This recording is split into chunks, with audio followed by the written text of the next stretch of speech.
Kita lihat ya beberapa saham rekomendasi dari Mas Praska Putrantio, CEO Advisor.id kali ini pemirsa, antara lain adalah sebagai berikut. Ada Elsa direkomendasikan dengan support 312, resisten di 330 buy, kemudian BBRI support 4.250, resisten di 4.350 juga buy, Java di 1.550, resisten di 1.600 juga buy, serta Wika di 1.010, resisten di 1.050 buy. Ini kalau kita lihat ya Wiki ya, range pergerakan antara support dan juga resisten ini berdekatan. Ataukah ini range untuk beli, Mas Praska? Ya, baik. Untuk range ini adalah range untuk melakukan pembelian ya. Jadi harga maksimal dari keempat saham yang saya rekomendasikan itu menjadi target harga maksimum jika ingin mengejar keempat saham tersebut. Apalagi kalau kita lihat tadi kan saham-saham tersebut adalah yang saya lihat itu relatif lebih mini exposure pada uh, kenaikan harga BBM jika nanti direalisasikan seperti itu. Kalau kita bicara seperti perbankan, BBRI akan fokus pada juga kan memang fokus pada UMKM dan itu adalah menjadi dikatakan penggerak dari lini bisnis BBRI ya, apalagi ekonomi kita kan bisa dikatakan mencoba untuk bangkit ya, seperti itu pasca pandemi. Oke, kita ke secara spesifik saham-saham yang Anda rekomendasikan ke Elsa, nampaknya ini sedang ada di tren bullish-nya Mas Praska, harga terakhir di 318, secara teknikal dan juga potensi begitu, seberapa menarik untuk Elsa? Oke, untuk saham Elsa sendiri kita melihat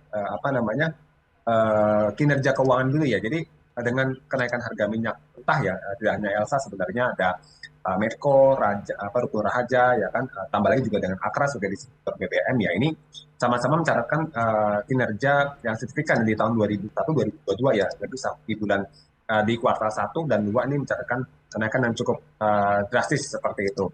Nah, secara teknikal juga kalau saya lihat di sini saham Elsa belum mengalami apresiasi yang cukup signifikan ya ketimbang Medco ya, dan sekaligus kalau saya pantau secara data valuasi ya untuk saham Elsa ini, saham Elsa masih memiliki kinerja, maksud saya rasio price to earnings ratio ya, PER dan juga PBV yang juga masih atraktif sekali, mana masih single digit ya, 7 kali dan untuk PER dan PBV masih 0,6 ya. Kita melihat prospek kenaikan dengan masih tingginya harga bahan harga minyak mentah ini membuat ya emiten berbasis migas ini masih berpeluang diinginkan seperti itu, sehingga saham Elsa menjadi yang salah satu yang menarik. 312 sampai 330 ini adalah level untuk range akumulasi ya. Ada target di level berapa kalau ternyata 330 mampu dicapai oleh Elsa? Baik, untuk selanjutnya next targetnya adalah untuk saham Elsa jika mampu break dia akan mencapai di level supportnya, di resisten berikutnya ada di level 350 ya, dari 340 maksud saya, dan nextnya ada di level 370 seperti itu. Oke, jadi Elsa ini sebenarnya menarik sama seperti saham Medco dan juga Akra, tapi Elsa ini belum semelambung Medco, sehingga peluang untuk kenaikan masih terbuka di Elsa gitu ya. Oke, dan rate exposure-nya masih dikategorikan rendah begitu ya, seperti tadi Mas Praska sampaikan. Oke, kita ke saham rekomendasi berikutnya. Adalah saham BBRI, tapi kita harus jeda dulu nih Wiki. Pembahasannya pemirsa kami hadirkan usai jeda pariwara berikut, tetaplah di Market Buzz for Breakfast. Balik lagi pemirsa dalam Market Buzz, dan kita masih berbincang bersama dengan Mas Praska Putrantio, CEO dari Advisor.id.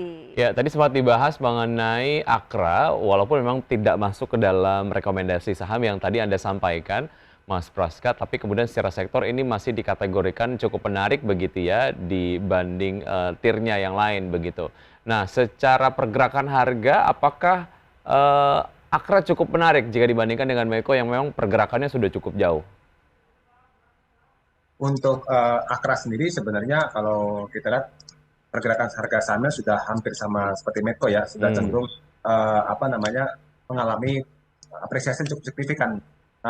Namun untuk Akra, kalau saya lihat secara indikator teknikal, ini belum mengalami overbought ya, di mana kalau Medco sudah jenuh beli karena lonjakan cukup signifikan sekitar 2 hari lalu seperti itu. Ya, dan kalau kita lihat Akra di sini masih ada peluang sebenarnya untuk melanjutkan penguatan kembali, hanya saja lebih tipis ya ruang pergerakan untuk naiknya, dengan target resisten terdekat itu di level 12 90 sampai ke 1350-an seperti itu untuk Akra. Oke, 1290 sampai 1350-an. Dan Akra hari ini bergerak menguat 0,4% di 1215. Tapi Mas Praska, kalau ngomongin saham-saham berbasis minyak gitu ya, Elsa, kemudian juga Akra mungkin juga ke Medco gitu. Anda melihat dampak dari misalnya BBM dalam negeri benar-benar ketok palu naik untuk BBM subsidi gitu ya, hanya akan berdampak jangka pendek saja. Ya, baik. Untuk kenaikan harga BBM, tentu ini dampaknya untuk Akra ya. Kita lihat sebenarnya lebih kepada jangka pendek menengah ya, karena tampaknya investor sudah cenderung memprice-in ya, apalagi dengan kinerja Akra yang cukup fantastis ya dari tahun 2021 hingga di 2022 ini seperti itu. Dan kalau kita lihat di sini kan justru pada saat harga BBM naik nanti kalau kita pergerakan akan relatif lebih sideways ya. Pasca saham Akra sudah menyentuh all time high seperti itu. Baik. Kita ke BBRI ya dengan range 4.250 hingga 4.350 untuk beli ya, akumulasi. Baik, untuk BBRI sendiri kita sini sektor banking kan juga sudah mulai pulih ya, sejalan dengan angka penyaluran kredit ya, loan nasional kita juga sudah kembali tumbuh ke 10,71% per Juli kemarin. Dan memang andalan adalah pemulihan di sektor UMKM ya, di mana BBRI juga di sini kan turut berperan seperti dan juga ekspektasi jika BBRI berkolaborasi dengan Pegadaian ya, seperti yang menjadi juga bisa menjadi katalis positif.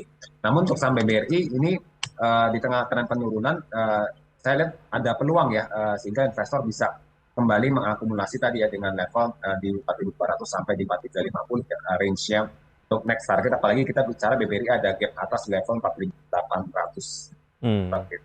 Baik, sedang ada di tren penurunannya, tapi kalau secara term investasi untuk jangka pendek, menengah atau panjang, Mas Praska? Kalau saya lihat BBRI ini lebih ke jangka pendek menengah ya, hanya saja memang jika inflasi nanti dirilis naik ya karena penyesuaian harga BBM ya, ini mungkin kita bisa menjadi momentum buy on weakness dengan target support di 4.000 ya, ini menjadi best buy level lah seperti itu. Dengan target kenaikan? Dengan target tadi tetap sama ya di level 4.500 sampai 4.800. Oke, itu dia yang manfaatkan peluang kalau nantinya memang BBM subsidi ini beneran naik, mungkin saham perbankan akan cenderung tertekan dulu gitu ya, buy on weakness. Oke, kemudian ada Java 1.550 sampai 1.600 range untuk akumulasi. Semenarik apa saham poultry yang satu ini? Ya, untuk Java sendiri, kalau saya lihat sini secara fundamental memang masih tetap tumbuh ya, meskipun secara akselerasi agak sedikit melambat dibandingkan periode sama tahun lalu. Namun yang menarik adalah valuasi yang masih relatif murah juga ya, jadi single digit book pricing ratio-nya, dan kondisi teknikalnya ini selain secara fundamental yang paling murah dibanding saham-saham sektor yang sama, secara teknikal saham Java sudah break resistance ya, pola Angel ya, jadi sudah break resistance di level 1950 dan masih bertahan di level di atas level 1950 tersebut. Dan next-nya kita memperkirakan saham Java ini bisa berpulang menuju level 1690 atau 1700-an seperti itu dan jangka pendek. Oke, ya secara range juga ini memang tidak terlalu lebar, begitu tipis saja. Dan Java sendiri secara fundamental apa yang bisa dicermati jika kemudian secara sektor begitu dinilai cukup menarik oleh investor di koleksi untuk jangka panjang, Mas Praska? Ya, sebenarnya untuk saham Java kita lihat di sini secara fundamental pertumbuhannya memang masih tetap tumbuh, hanya saja relatif melambat ya seperti itu. Nah ini kita lihat tentu saja memang sangat juga dipengaruhi jika nanti harga BBM naik sedikit berpengaruh daya beli ya. Nah ini tentu hal tersebut kita bisa memanfaatkan untuk buy on weakness dulu ya, dengan target supportnya di level 1.500-an ya untuk kita buy on weakness. Tapi tetap secara jangka panjang saya meyakini saham Java ini bisa kembali membaik ya secara fundamental, sehingga kembali ke target target wajar baik technical maupun fundamental ini kita memperkirakan di level 1.700 sampai di level 1.800-an seperti itu. Oke, 17 sampai 18 masih ada peluang untuk Java. Kemudian kita berlanjut ke saham infrastruktur, ada Wijaya Karya ya dengan range 1.010 sampai 1.050. Ya, untuk saham Wika sendiri saya di sini lebih menyoroti kepada sisi teknikal ya, yang mana mulai bergerak naik ya setelah cenderung konsolidasi di level bawah ya, dan level bawah jangka panjang nih, kita bicara di level 800-an, 850 sampai 900 seperti, dan sekarang saham Wika sudah bergerak naik menembus level 1000 ya, dan ditopang juga dengan volume tinggi kurang lebih pada perdagangan sekitar 15 Agustus seperti itu, dan kita lihat saham Wika lebih kepada trading buy saja dengan target di sini di level 1150-an ya jangka pendek. Oke, hanya melihat secara teknikal, jadi untuk Wika lebih ke trading buy dulu ya. Ya. Oke, demikian untuk Baik. rekomendasi ada Elsa, kemudian ada BBRI, Java, dan juga ada Wika. Ya, kita ke update dari pembukaan IHSG. Pemirsa, beberapa menit yang lalu IHSG berada di zona hijau dengan penguatan 0,09%, tipis saja di level 7.180,353. Jakarta Islamic Index menguat 0,32% di level 619,670. Sementara LQ45 juga menguat 0,01% di level 1021,560. Kemudian dari gainers ada Bumi yang masih melanjutkan kenaikan 1,15% ke 176, BRMS 1,56% ke 260, PTBA 0,92% ke 4.400, dan CARS 9,09% ke posisi 72. Oke, berikut ada Telkom, BBCA, Antam, dan juga PNLF yang masuk ke dalam jajaran top losers dengan pelemahan masing-masing 0,66%, 0,62%, 0,25%, dan 1,44%. Oke, Mas Praska, kita lanjutkan perbincangan. Kali ini kita lihat dari deretan gainers kebanyakan adalah saham tambang batu bara, gitu ya. Apa tanggapan Mas Praska terkait dengan pemerintah gitu ya, dalam hal ini Kementerian SDM melakukan perubahan royalti batu bara mengalami peningkatan? Ya baik, tentu saja kebijakan tersebut ada pengaruh ya pada kinerja emiten ya, terutama untuk yang kalori tinggi, karena kalau kita lihat kan secara rinciannya persentase kenaikan itu semakin besar jika tingkat kalorinya semakin besar. Katakan di sini sampai 5.200 kilokalori ya per kilogram, ini bisa mencapai 13,5% ya. Kenaikannya memang bisa dikatakan hampir 2 kali yang dimana sebelumnya itu masih berkisar di 7% ya, seperti itu. Nah, dan ini yang memang menjadi menjadi sentimen yang perlu diantisipasi investor pada emiten-emiten batubara yang berkalori besar dan lagi yang berbasis pada ekspor ya. Hanya saja memang kalau yang berbasis ekspor, jika demand tetap ada ya dan harga batubara tetap bertahan di atas level $400 per ton, ini yang mungkin bisa membantu ya agar tidak kinerja tidak terlalu tertekan karena kenaikan royalti tersebut. Oke, jadi dari pemerintah dalam hal ini juga sebenarnya mengambil keuntungan gitu ya, ketika harga batu bara memang melonjak, permintaan masih tinggi ya, royalti harus naik gitu ya. Ya. Oke, artinya ini akan menghentikan tren penguatan untuk saham-saham berbasis batu bara, Mas Praska? Menurut saya secara jangka pendek ya, jadi akan membuat berlaku bulan depan ya, udah salah, ini akan membuat kenaikannya cenderung tertahan ya untuk sementara ini, dan lagi-lagi tentu investor akan melihat bagaimana kinerja di Q3 Q4 ya, progresnya dan harga acuan batu baranya seperti apa juga kan, karena tentu saja di sini kenaikan tersebut kan menyesuaikan dengan HPA juga. Baik, apa rekomendasi untuk sektor batu bara? Untuk saat ini saya lebih kepada netral ya, karena memang saham-saham batubara sudah laju cukup tinggi, ya cenderung memprice in bahwa ya efek dari perang Rusia Ukraina ini kan membuat harga batubara melonjak tinggi, tambah lagi juga memasuki musim dingin ya, yang juga sudah diantisipasi investor demand akan tinggi nih seperti itu, sehingga kenaikan harga saham-saham batubara seperti BMG, Adaro ya yang sudah menyentuh all time high sekitar mungkin kita bicara 3 tahun dan 5 tahun terakhir ini, membuat ya investor disarankan lebih pada trading buy saja. Baik, singkat saja Mas Praska, IHSG kan dibuka tadi 0,1% sekarang ke 7180-an. Bagaimana peluang jangka pendek dan akhir tahun, singkat saja? Ya, untuk saat ini jangka pendek saya sih memperkirakan rawan koreksi ya, karena bicara secara teknikal ada divergensi ya antara tren RSI ya dengan tren IHSG kurang lebih 2 minggu terakhir cenderung berlawan arah seperti itu.